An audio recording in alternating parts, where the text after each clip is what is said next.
This is Curtis Brown with Music Gods magazine, and we have from Young Scrilla Entertainment. He brought you the Turning Point. He's dropping Hustle Mania, the album, soon. We have Young Scrilla. Young Scrilla, what's up? Hey, what's happening? What's happening? What's going on, man? How are you? Oh, man, just working, man, keeping busy, man, trying to stay focused. Absolutely, absolutely. So you coming out of Indiana, man. So what's that like? What's the life over there like? 317, man, we over in Indianapolis, you know what I mean, known as Nap Town, man. Furthermore, it's just it's the crossroads. They call Indiana the crossroads of America for a reason. You know what I mean? Like I'm telling you, I've been through so many crossroads in Indiana, man. But it's a hard grind. It's really a hard grind here because, you know, if you're not familiar, Indiana's not really the music mogul state, but there's a lot of talent here, you know. Mm-hmm. It's a lot of slept-on talent. Well, when I hear Indiana, I always think of Gary, Indiana, and I think of the greatest artist, in my opinion, the greatest artist that ever walked the planet, you know, Michael Jackson. I always think of MJ, you know. So I agree with you. I agree with you. That's my hometown, by the way. Shout out to 219 Lake County. Yeah, that's my boy. I was born in Gary. Nice. Mama went to Roosevelt, Daddy and them, you know. Mm-hmm. What's the hip hop scene like over there? You're a hip hop artist. You got Young Scrilla Entertainment. What's going on over there in the music world? Well, we got a lot of again, like I was saying, it's a lot of artists out here in the city itself, and then, you know, there's been a few people that's been trying to give back and reach back by opening doors for like open acts for local artists, like your Club Live. Club Live had a few sets. VIP had a few sets. You know, like, and then back some years back, it used to be like the Ugly Monkey, Tip Top Tavern. Okay. Just to name a few, but yeah, most definitely they had it had a nice crowd, a nice diverse of opportunity, you could say, for artists to try to get themselves out. You know, get out there in the public and do some shows and things like that. Okay, cool. Well, let's talk about Young Scrilla. Let's talk about you, man. Like your style. Describe your style. You know, when I hear you, you know, you sound hungry. You sound like you've been doing this for years. But you also sound hungry and passionate about what you do. So, speak on that. Well, I'm the youngest of my mother's 3 children. Shout out to my mama. Love my mama. Just always sat back and observed, and wanted to always be able to provide, do something. So I watched my mama struggle, you know, coming up, and that's where the hunger came from. Watching her work 2 jobs, barely home, being able to be with the kids because she's busy trying to keep food on the table and them lights on. And, you know, growing up without a father in the household, get that ambition, you know, bumping Tupac, you know, that was one of my resources of release. And always having questions why, you know, I could fall back into some Tupac and almost get an answer, it seemed like, you know what I mean? But it was still that void to where, you know, as I got older and started seeing what life was really about, having to get out here and being for yourself and make a name and make things happen, because then nothing's going to fall in your lap, you know what I mean? And I really lived the street life. I was out there in the streets, and I was homeless at a point in time. You know, I had it rough, so few of my peers I know coming up, like Tragic 91, you know, he's a hot artist out of the 317. He inspired me at a young age. Him, Conte, you know, John Conte. I was definitely just seeing them do that. But the life I was living, it seemed like that was more of an intrigued frame of music for listeners, you know, and the consumers, like that. People like to hear more about the street life, and I was living it. So I was always raised code of silence. You don't speak on what you're doing. you know, and Absolutely. so you can't live in the streets and then still be rapping about the streets, and so it's like double jeopardy. So as I start to transpire to this music at a young age, I say about 13, 14, I start picking up a pen, freestyling, you know, out in the neighborhood, on the green box, tapping with the pens, lunch tables, Right, you know what I mean? right. So it just all started to form. I started to create that energy and that image of who I am today, just start conversing my story into the lyrics. Honing your skills, yeah. Okay. So would you say Tupac was one of your influences? You say you reached... Oh, most definitely. Yeah. Most definitely. Biggie, too, though. You know, I was a fan of Biggie. So when I first moved to Indianapolis, we moved to the west side. So it was like, it was kind of weird moving from being on the west side, coming from the north of Indiana, and then eventually moving to the far east side, you know what I'm saying? So it's like I got to see, like, I felt like a Pac and a Big in this sense. That's why I call myself Scrilla Vales, you know what I mean? Sometimes it's just, I can feel where that controversy could come about, you know. Right. Oh, you've been on the west side all your life. How you gonna come out east now, you know? And, right. You know, that type of situation, so. Right. Man, so let me ask you this. You dropped a turning point. And explain that project. Explain, you know, the concept behind it and that process of putting that together. Okay. The turning point, TTP, what it was like I was trying to branch from the streets, like I was saying, and get out that street life. I try to create my own businesses, try to do things different in the community, and I started doing this landscaping. I never knew I was allergic to grass. Oh, wow. So it's like, yes, and I found out there's thousands of different types of grass. You understand me? Wow. Man, I'm talking about Bermuda grass. They have Bermuda grass in Indiana. But that's crazy. I've never exactly. heard. That's the first time I've ever heard that, to be honest with you, man. Yeah, seriously. So I kind of went into a attack. You know, I'm asthmatic. It took me under, so I ended up being on life support for about a week and a half, 2 weeks in the hospital. Wow. And up until that point, I was fighting a case, too. I had just got jammed up in the streets, you know, and that's what that story in that song, it explains it. I reached a pinnacle in my life where it's like, okay, look, either you going to keep staying on this side of the fence or you're going to get on that side of the fence. You know what I mean? Right. You can't ride both sides. And it took me under. It's like when I came out of that coma, and it's like it just changed my life. So I guess I chose the right side. So so that song came from. Also just seeing a lot of my people, and not just blacks. When I say people, I love all people. So it's like just seeing my people in whole out here, just seem like they're just going berserk, not even caring. I mean, folks always say it wasn't like this back in the day, but it really was. Just nobody really, you know what I mean? So it's kind of, I hate to hear that stereotype as in, oh, well, it wasn't like this, and these new age, new generation. Yeah, it's true, the new generation, but where's the new generation and hear their concepts of life? You know what I mean? So the answer came from somewhere. So that's what that turning point did for me. Okay, yeah, appropriately titled, you know. So definitely, definitely, man. Hustlemania, what's up with that? I love the title, first of all, and is that one of your AKAs? I see, you know, you got the Ric Flair thing going on. Is that your? that's your another alias? Well, yeah. Well, that was like, yeah, you can say that in a sense because it was like one of my alter egos. Shout out to my partner Steve, man, Cash Spigo, K$, the out in Lafayette. We was brainstorming one day, and I'm hearing the beat. I got the beat going, and shout out to Drum Dummy for the track. That was a hot track. Who produced that again? Say that name again. Drum Dummy out of Atlanta. T-Rap from Drum Dummy. Yeah. Okay. Hot. Nice. Hot, yo. Atlanta producer. Okay. Yeah, most definitely. Cool.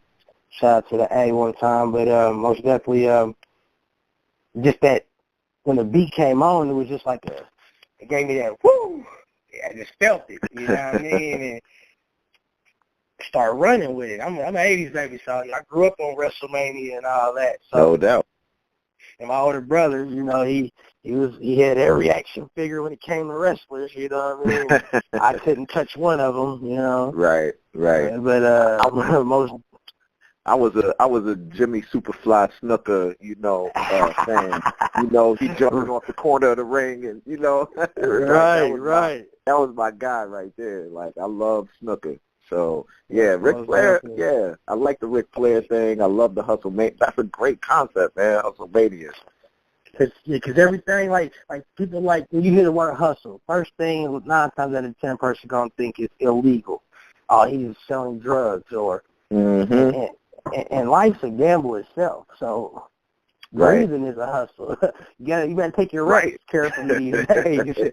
You know what I'm saying? Like, it's all in your imagination, what you describe, you know what I mean, what you can see fit for self. But WrestleMania for me, like, I got a barber, I got barber skill, tattoo artist, bounce house company, you know, just bouncing for kids, you know, just trying to stay busy, producer, engineer, you know. So, like I said, that's where my hustle comes in, to feed these kids and keep these bills paid. So I was like, you know what?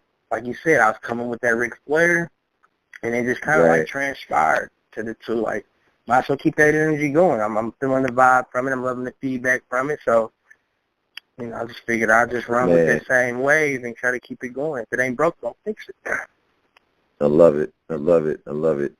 So, what are you trying to do to take this to other platforms and be more global with it, be more international with it? You know, people want to know the Gary, the Indiana story. You know what I mean? Like, people, you know, you know, Nelly took his region to the next level. What do you think some of the things you can do to take your region to the next level? That's a good question. Well, first by trying to branch out, reach out to more. Like, I've been paying attention to the numbers and the feedbacks in the areas, and that's my target points. You know, I'm going to start tagging more to the West Coast, feeding them a little bit more of this flavor. You know, go a little East Coast with it, because I had some nice feedback up towards Yonkers and Brooklyn was feeling me. You know what I mean? I had a few cats over in PA reaching out. You know what I mean? The Carolinas was liking the kids, so first, that's what I'm going to do, like the spring break coming this spring. We're going to start this tour up. Had the Afghanistan tour going, so I just took over Indiana and just did Muncie, you know, all the popular cities in Indiana. Right. So and that's where I was feeling like, you know what, that's never going to, it's never enough. So you gotta always give them more, you know. Definitely. So give them more. That's the goal there. Yeah, I always say give them more. Whatever's working, double down on whatever's working. You know, do more of that. You know, so that's good, man. What's your goal in this, man? Like, you know, some people just do it just to, you know, get a little bit of notoriety. They're okay with being regional. They're not trying to be the best rapper, you know, but then there's some people that's really going for the crown. So what's your goal in this? My overall goal, I mean, I want to touch from here to China, Bangkok to Hong Kong. You know, I want to reach the world. Cause my story is valuable, you know, and I know it's a young soul out there, male, female, lost. You know what I'm saying? I know my music relieves a message, you know what I mean? So I'm a God-fearing child. I was raised, you know, greatly, you know what I'm saying, rest of heaven, my grandmother, Miss Lottie, you know what I mean, my mother, they brought me up underneath that word. So I was always taught to preach that gospel, you know, and it's not necessarily have to be biblical. You know, I feel like my word is gospel.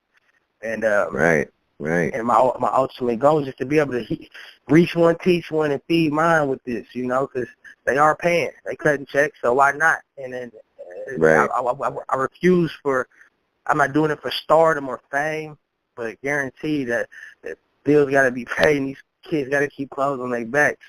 But the ultimate overall is just to reach somebody and hopefully they get that message and tap back into a life. Maybe I can help save somebody from having to go down the same roads I went down or make some of the same mistakes that I've made. Wow. You know what I mean? Wow. At the same time, get your groove on and enjoy it. Absolutely, man. Absolutely. That's a great goal.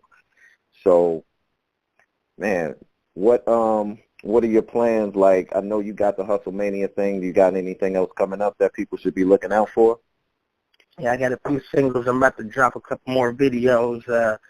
Got Running Up a Check. I got the video already shot. I'm going to drop it all at the same time, just like a combo instead of feed them. I usually give them the single and then let them wait for the video, but I'm just going to give them the video and the song at the same time. Okay. As far as the date goes, I'm more spontaneous with it. I like to just surprise folks, but I'm going to switch that up a little bit and give them a little more heads up so folks will be knowing what's coming next. But absolutely, man. Yeah, definitely with this tour and working with the music guys, and I got a few other situations that's coming about. You know, I don't want to speak on too much because they haven't been sealed yet, but, I got a few more good situations coming about. So I've been trying to stay humble, keep eating my humble pie, and just keep working, stay focused, you know what I mean, because I know what's coming next. And I'm just proud of those who's been believing in me and following me, and I pray and hope they continue to do the same. Yeah, absolutely, man. Man, we appreciate you stopping by Music Guys Magazine. We appreciate what you do with Music Guys Magazine. You kind of you formed a small alliance with us as well, so you pushing the mag, and we appreciate that, And definitely. Man, before we go, two things. First, if you want to shout out somebody, I know you got a lot going on right now, but if you want to give any shout outs to anybody, you got it. You just go ahead and shout your people out. I bet. I want to shout out my dog Miles Myers over at Miles Films Productions, whatnot. He shot the Ric Flair video. Much love, man. Love the guys at Working Mule. He's out in L.A. right now. Shout out to Corey Davidson.